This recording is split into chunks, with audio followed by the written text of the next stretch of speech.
vantaggio degli ospiti al 22esimo minuto.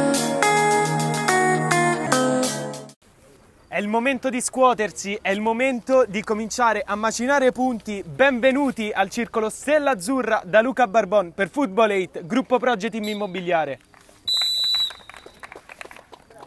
Per le lunghe questo calcio di punizione parte col sinistro Perelli.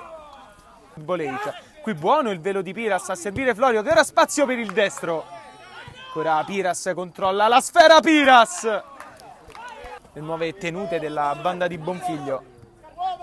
Aliberti va sulla sinistra, calcia dalla distanza, va subito in porta Albanesi con l'1-0 del Football 8.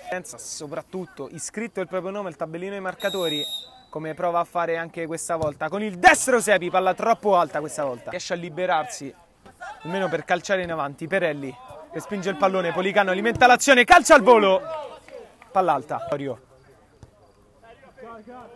altro pallone sbagliato, Policano appoggia per Aliberti che calcia in porta! Aliberti 2-0, la bomba della distanza del numero 11. Le uniche vere occasioni del Football 8, ha subito altrettante segnature. Palla intanto che rimane lì per Piras che se la porta sul destro, rientra! Piras accorcia subito le distanze con un gran gol.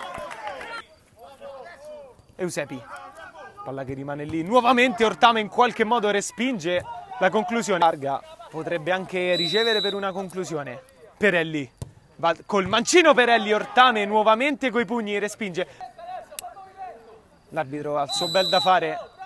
Negro prova a piazzare il pallone sul petto di Florio che poi sbaglia. È poco.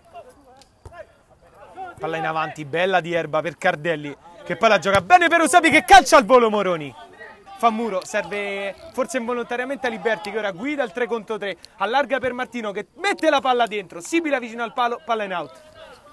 A Moroni va Policano col destro, prende la traversa, prende l'incrocio di pali Policano, palla e rimane lì, il tacco di Aliberti, in qualche modo non riesce a cadere. Qui Ottobrini recupera un ottimo pallone e serve Piras dentro l'area di rigore, messa fuori, palla troppo alta, occasione Proget. Girarsi, Chinagli non lo lascia, arriva anche Florio, arriva soprattutto il triplice fischio del direttore di gara che spezza qui la partita. 2-1 per il Football 8, esattamente come alla fine del primo tempo.